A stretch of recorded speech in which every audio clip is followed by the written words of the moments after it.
معسلة يا بطاطا، معسلة يا بطاطا.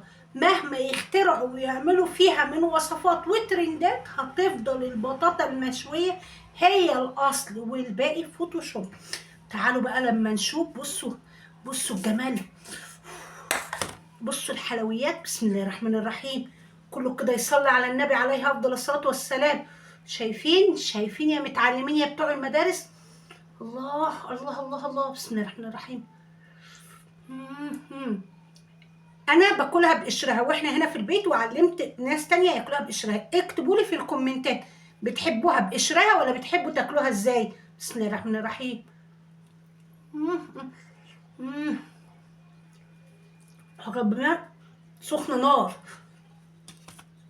بس كله يهون، كله يهون في ده حلاوة وطعامة البطاطا المعسلة. اه.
بصوا انا طبعا نقعتها شويه في الميه او حطها عبال ما بقى ايه ابتدي ادعك فيها شويه. تمام. بشيل اي زيادات او اي حاجه مش عاجبني شكلها.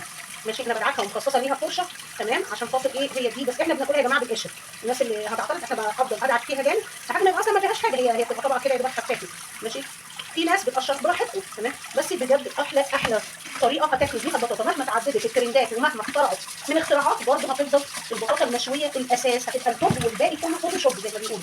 بصوا ما شاء الله تبارك الله. احنا بندعكها دعكه يعني.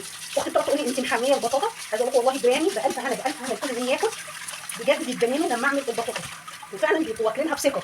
تمام. هتقولوا لي انت بتشيلي منها زيادات كتير، اقول لك لا هي مش قصه زيادات كتير، هي امان ونضافه لينا في نفس الوقت، وتحسبا لو في اطفال هتاكل او شيء. بصوا كده خلصنا الكميه بتاعتنا كلها غسيل. هنشطفها تاني.